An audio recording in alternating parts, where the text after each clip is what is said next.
thanks so much for coming down to Center 42. We're just about to start some readings here at 42 Waterloo Street, which is the big blue building. You can't miss it. Hi! So we are Shy, a spoken word pair. I'm Charlene Shepherdson. This is Cheyenne Phillips. Hi. Yeah, and what we're going to be doing for the next half an hour is talking about some of the prominent Eurasians in Singapore's history. And if you're interested in that kind of thing, just come on by and pop by, basically. It's a free admission. We have a potluck with our lovely Ray in the corner. Wave, Ray! Great. Hi, Ray. So, thank you so much for coming. So a little background about what prompted all of this.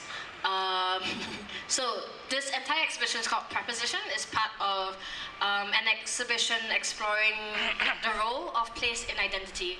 And Center 42 has actually been one of the main reasons why we're having the exhibition here as well. We started working together on a show from October to February. And then in February, we presented the show that was about Eurasian narratives in Singapore. And while we were working on it, we realized that this actually Waterloo Queen Street area is actually one of the Eurasian enclaves. And this wasn't something that I actually knew until we started the research for the show. And we thought that was very interesting. And part of our project was to do a show, an exhibition, and a manuscript that's based on Eurasian narratives that you might not have heard of before. So both Shai and I are Singaporean Eurasians. Why do you say that with a question mark? Because Singaporean Eurasian. No, because I was going to say heritage/Singapore, and I didn't know which one to use. Singaporean Eurasian. So we're Singaporean Eurasians, meaning our family's been in Singapore for many, many, many years and many generations as well. So to give you an idea about what the show is about, we're going to do 3 readings from the show.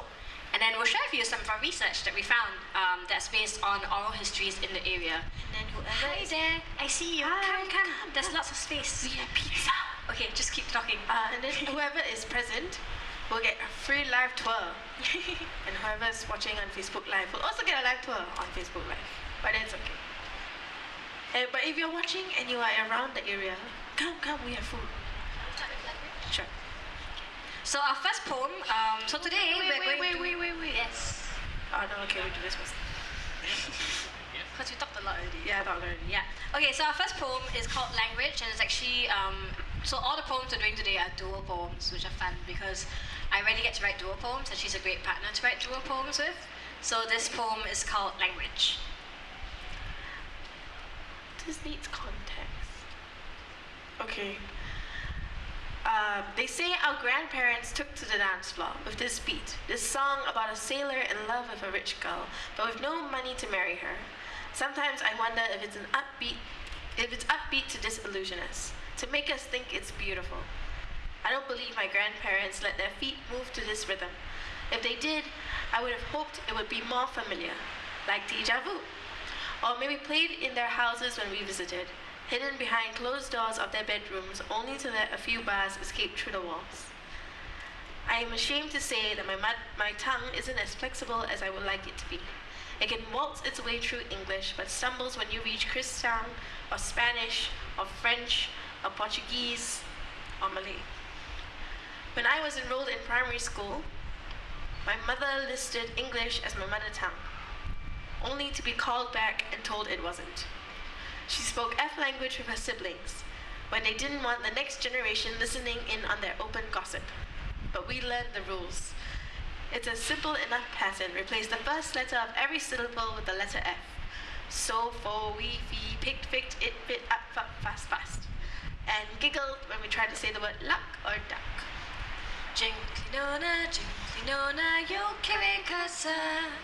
Jinklinona, yo kere casa. Casa nun ting portanonia klai lagu pasa.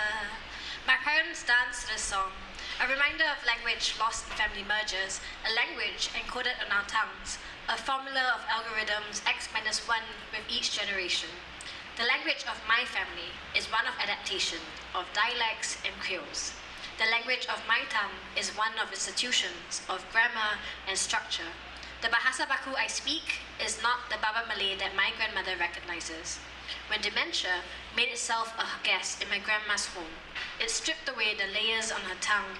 The Hokkien she remembers is not the Cantonese that my mother learnt. Like them, I grew up bending and twisting my tongue. In kindergarten, I made friends with meager offerings of Mandarin, peeled and heavy on my tongue because playing make-believe and coloring books weren't enough for 5-year-olds.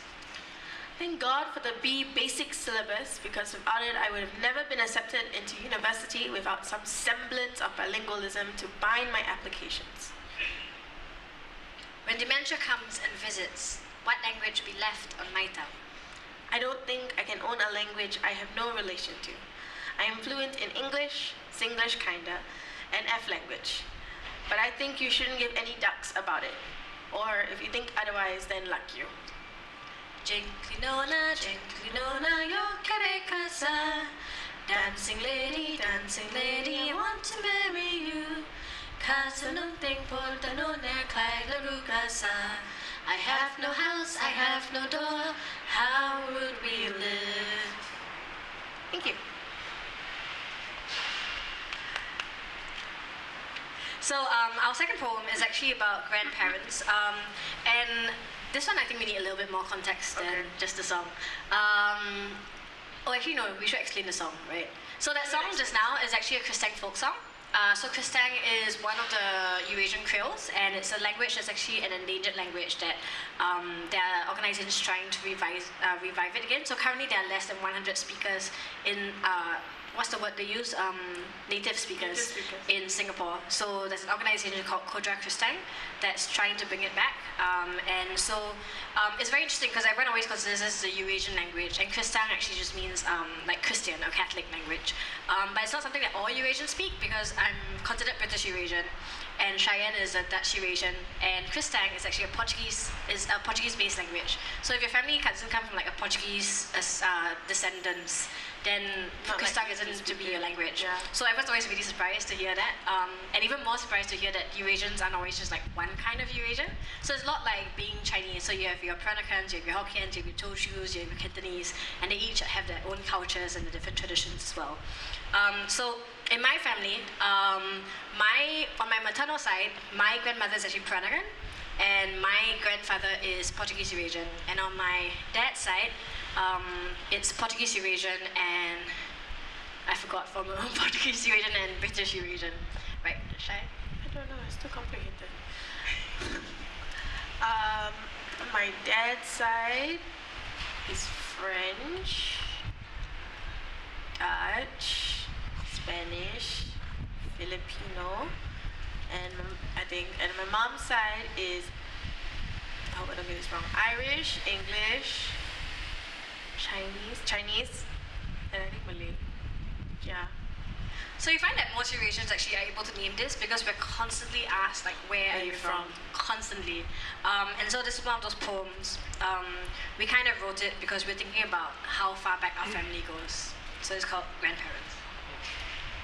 I don't sound Singaporean, you say, but these are the speech patterns that I've internalized over weekends while debating the merits of fish species with my akong, or the significance of bottom feeders in controlled environments. It's in the way you hear the cadence of a Eurasian grandparent over the clamour of coffee shop talk. Is it possible to turn a voice into a hug that I can crawl into? Nanny always smelled like mothballs. I thought it was some kind of expensive perfume she loved. It was never advertised on TV, so I thought it was extra special. You know, something only certain people wear.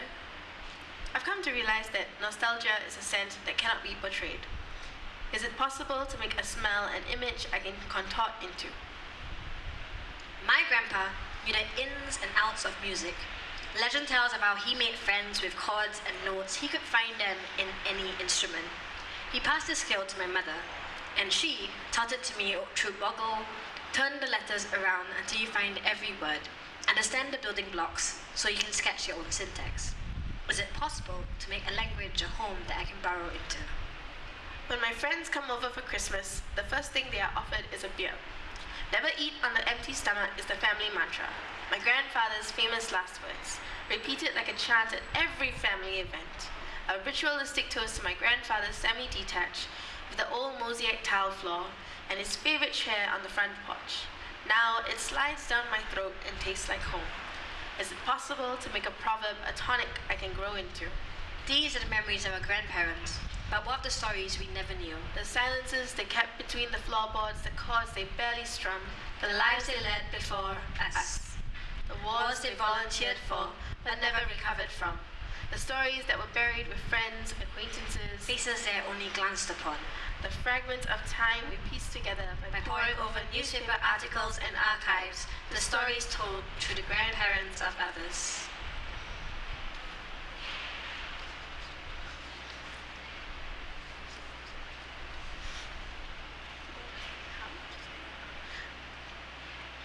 Place your palms together and whisper the words that everyone else demands with. Go to a place you consider holy. Bow your head, get on your knees. There are reasons why temples, mosques, and churches are on every street. Maybe this is one of them. To keep the country in a constant state of prayer. It may be the only way to silence our busy minds and steady our beating hearts. It may be the only way to keep a nation united, always hoping for a better future, always looking up for answers.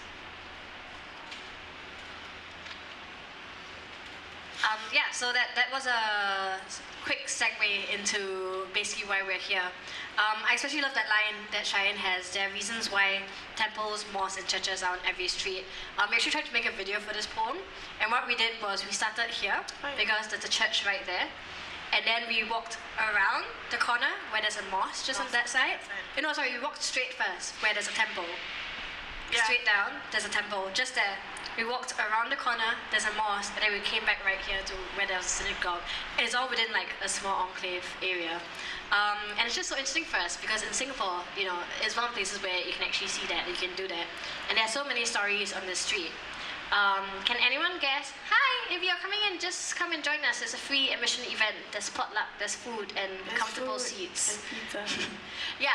So basically, this is a really interesting plot of land from Queen Street to Waterloo and up to Bencoolen Street. So this is actually one of the most prominent Eurasian enclaves in Singapore, way back before like the war started until about the 1960s. I think some people still consider it now, but nobody I know lives here anymore. So maybe not. So it's really interesting. So this is 42 Waterloo Street. Can anyone guess what that number over there, just behind us? If this is 42, what number do you think is? The people from 42 cannot say. 40? And what about this one? No, behind us. Behind us. 46? Okay, so you're right about 46. 46 is actually right. And this one behind us is actually number 27. But it's something that we've been here, right, instead of 42 for many years. Okay, a year here, and we've been in and out here so many times. And I didn't realize this until I met a Russian couple on the street, and they're like, "Oh, we're heading to 27 Waterloo Street," and I was like, "Oh, but this is 42. I think you're on the wrong end." So I was consulting my map, and I realized it's just next door. And then I asked Cheyenne, and Cheyenne couldn't name it as well. So if you think about it, Singapore is made of all these small spaces that we take for granted. So between here to there, so this whole plot must have been many small houses, I guess. Lots, yeah. So, and this 42 here is actually belonged to one of the Eurasians as well, way back, whose name I suddenly can't remember. A.F. Cornelius, yes, who was a prominent architect at the time. Yeah, he lived with, I forget his name, I think it's he was in the paper twice.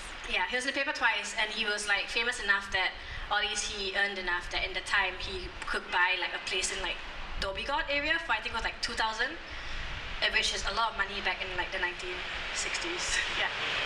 Okay, so that leads us into here. So how we've been finding all this information is by going to National Archives, which is an amazing resource. Did you know that you can find anything you want in National Archives and listen to it?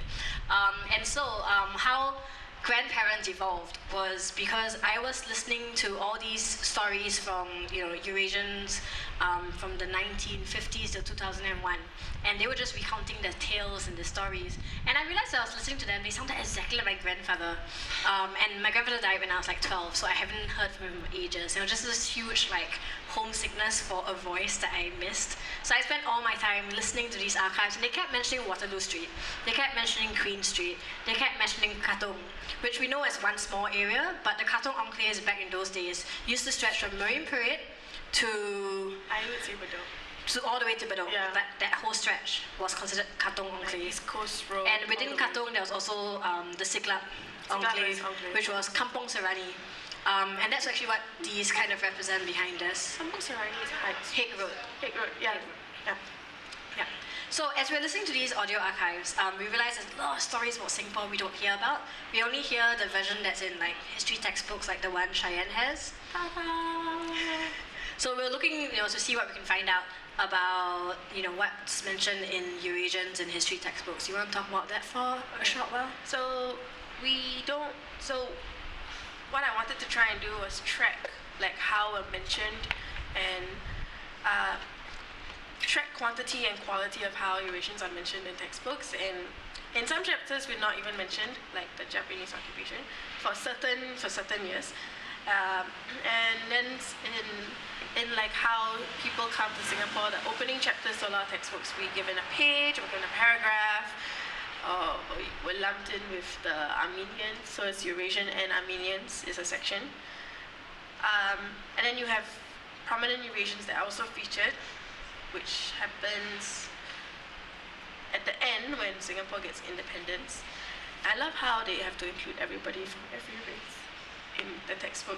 So you get everybody, you get Kuan Yu, Mr. S. Rajaratnam, and E.W. Barker is in a lot of textbooks as well.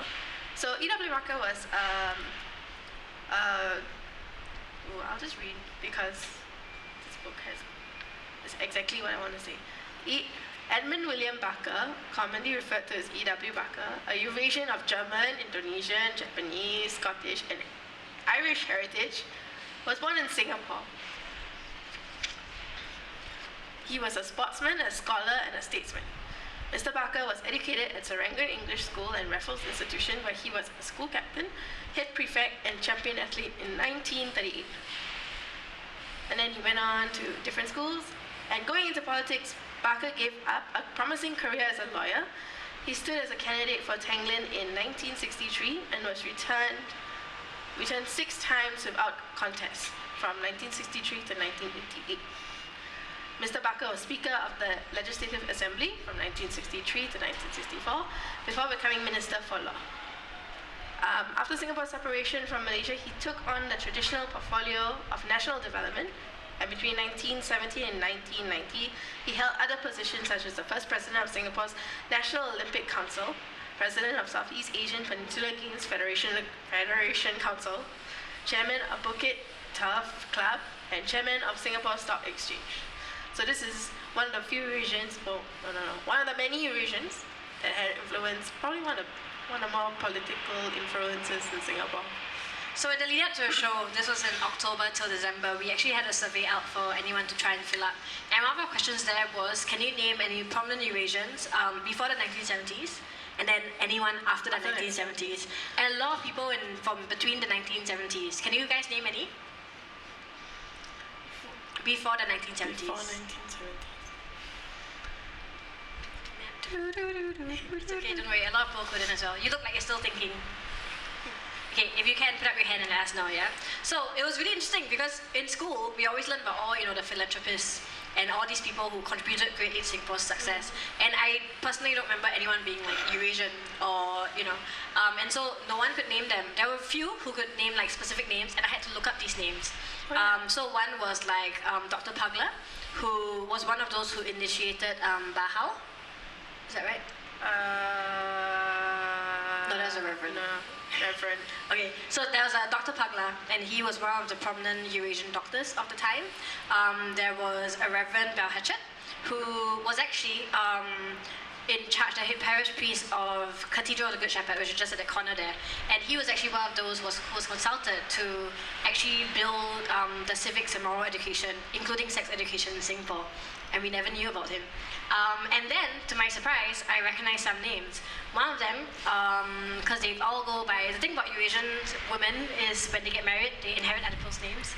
So there was Hedwig Anwar, who some people might have heard of, and she's a writer. And there is Marie Bong, who was for a long time the principal of the Katong Convent. And they're both very prominent names. And I found out that they are actually sisters. And they were both, their maiden names are actually Aruzu, which is a Eurasian surname. So I'm going to read a little excerpt about them. So it's really interesting because they are both teachers. They were both teachers for a while. Hedwig Anwar, besides being a writer, she also actually set up a lot of the library systems as well. So like the catalogs, for example. And Marie Bong, for a long time, actually set up education as well. But they both were in this field because of their father, who was a principal in Gan Eng Seng, which was right here in So this is a little about Percival Frank Aruzu, who was born in 13th of April in the 1900s. So he was educated in St. Joseph's Institution, which was Sam, one Sam. of these. It's Sam now. It's Sam now, which is there. Yeah. So in December 1938, he was promoted to a super scale B post and became the headmaster of Gan In Seng School on the 1st of January 1939. He remained there until his retirement in 1955, where he was awarded the MBE. Coincidentally, his grandfather, Simon Aruzu, had been a great fan of Gan In Seng himself, and they worked together in the firm of Guthrie and Co. for 50 years. Percival Aruzu was active in the Singapore Teachers Union and served in the Singapore Volunteer Force in his younger days. He was also very actively involved in St. Joseph's Church on Queen Street, first as a server, then a promoter of the Apostleship of Prayer, as well as being a leading member of the Catholic Action Movement and a co-founder of the Catholic Young Men's Association.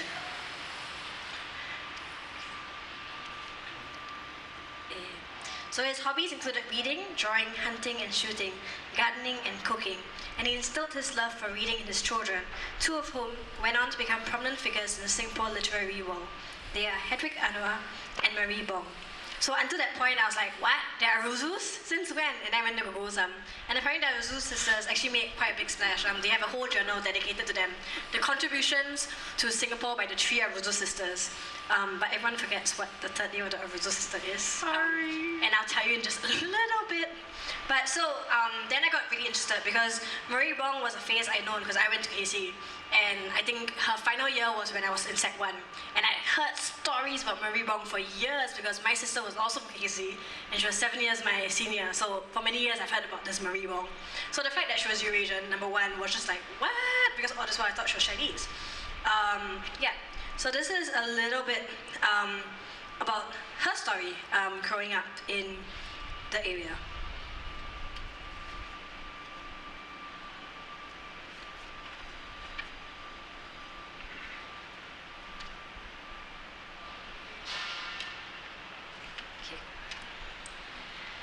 I remember my first set of geometrical instruments, which we really took care of because it was lovely to possess with the projector and all that sort of thing. We were given that only in Standard 5, learning angles and so on, learning about geometry and algebra. So my younger sister had to catch up that 1 year with her maths because she didn't go to school during the Japanese occupation. For a long time, in fact, we had to deal with students who were above the age of that level, even as late as in 1951 when I became a teacher. Dealing with overage students. You'll get something like 18-year-olds and 19-year-olds doing the school certificate. It was after some years before it leveled down and became the right age, 16-year-olds. But we were able to do much more mature reading with them. We had quite challenging books for literature. We discussed a lot of them. The essays used to be quite mature. Okay.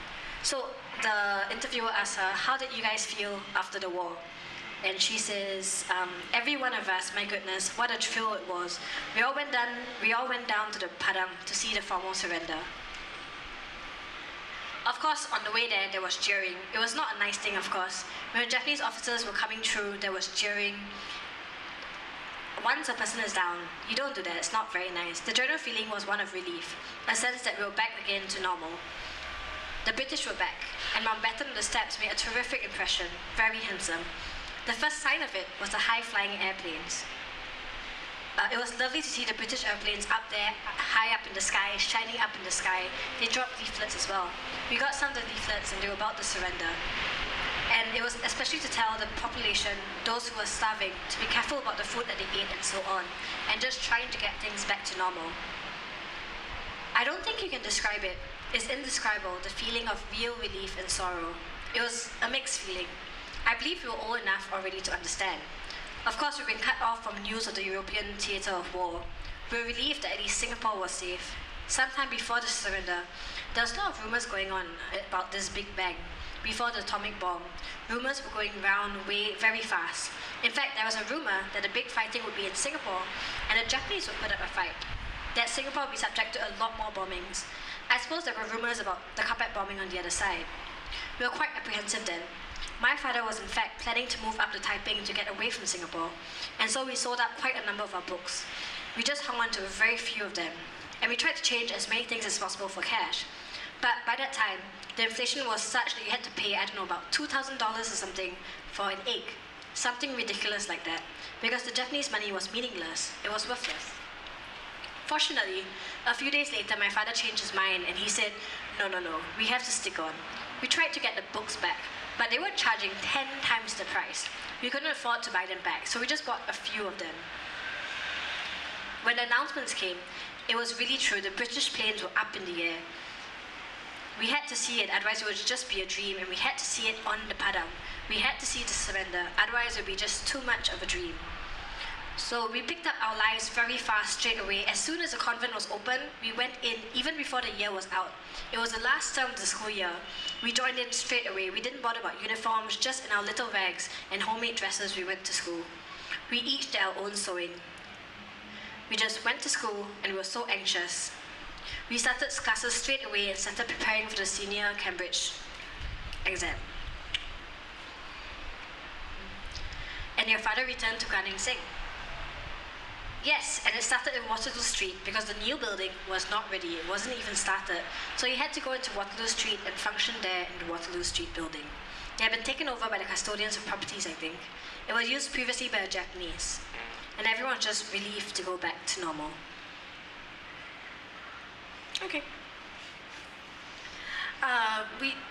Sha and I got very interested in female Eurasians because we don't hear about them very often.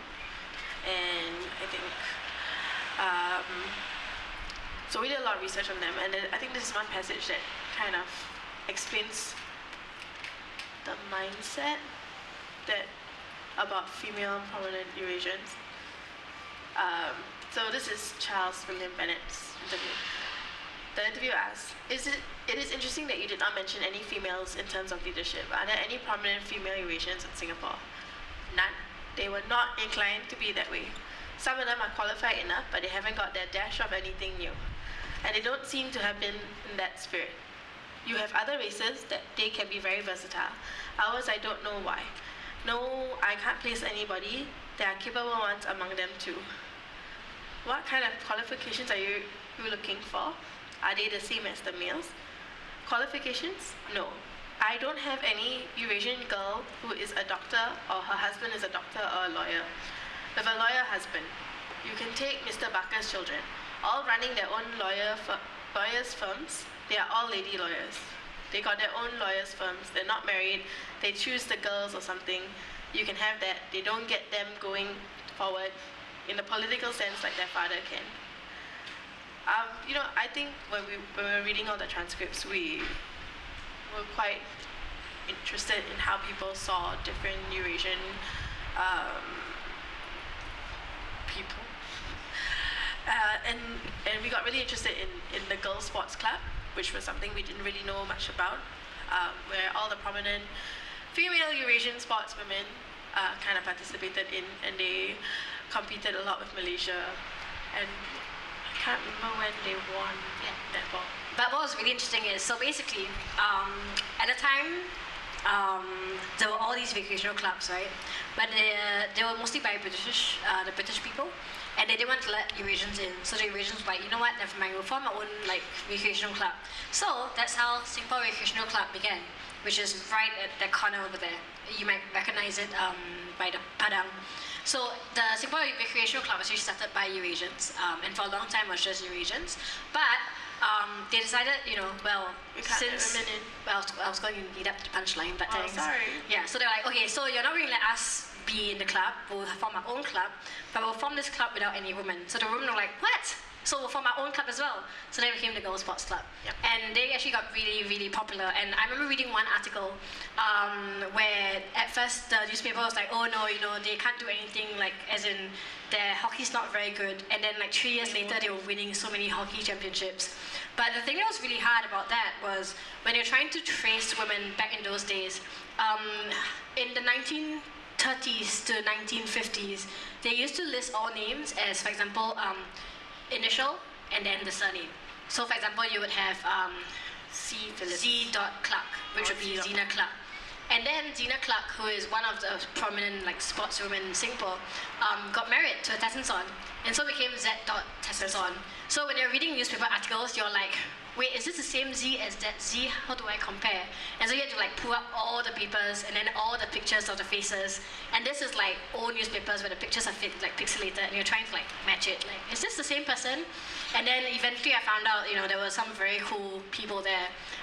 So there was an Anita S, who was very good, ESS, who was very good at hockey, but she doesn't get much prominence. In fact, most of the time, in the earlier days, she was just listed as A.ESS. It was only much later, I think in the 1960s, that we found out her name was Anita. So that was pretty interesting and cool. Yeah, so what we're going to do right now is we're going to do a quick tour of the exhibition inside, as well as around here. And then if you have any questions, I know you had some questions, we'd love to hear it and we can talk to you then as well. So thank you so much for like sticking around. I suggest we take a 5-minute break where you can drink water, maybe get some snacks, and then we'll start the exhibition inside so you can process what we just said as well. Thank you.